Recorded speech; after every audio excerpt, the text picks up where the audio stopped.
Assalamualaikum warahmatullahi wabarakatuh.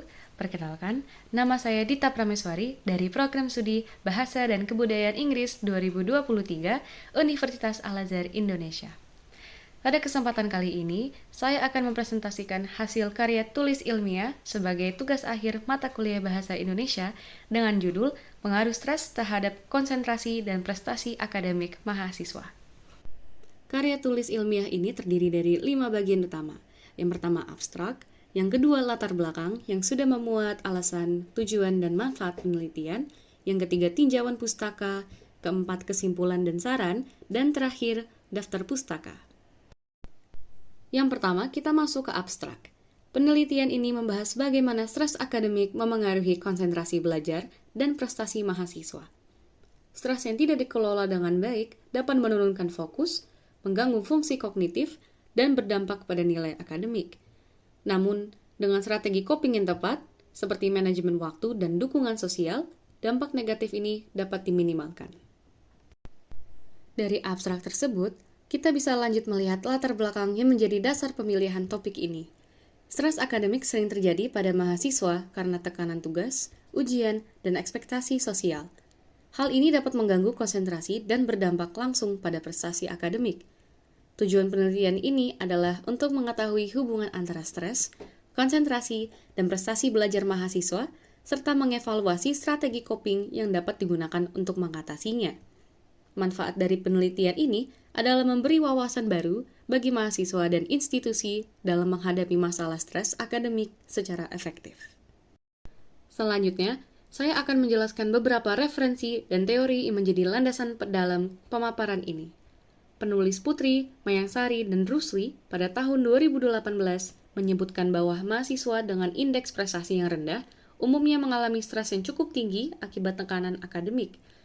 Kemudian penelitian Rifai pada tahun 2017 menunjukkan bahwa stres berdampak negatif terhadap konsentrasi belajar mahasiswa, di mana semakin tinggi tingkat stres, maka semakin rendah pula tingkat fokus mereka. Penulis Lestari pada 2022 juga mengungkapkan bahwa selain stres, ada faktor lain yang turut memengaruhi prestasi akademik, seperti kepribadian, motivasi belajar, dan kondisi sosial ekonomi. Sementara itu, penulis Fikih dan Rahmawati pada tahun 2023 membagi strategi coping menjadi 2, yaitu coping berfokus pada masalah dan coping berfokus pada emosi.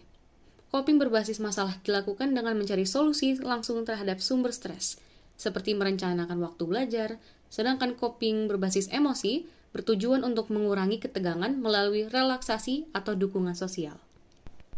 Berdasarkan seluruh pembahasan sebelumnya, dapat disimpulkan bahwa stres akademik memiliki pengaruh yang nyata terhadap konsentrasi dan prestasi mahasiswa.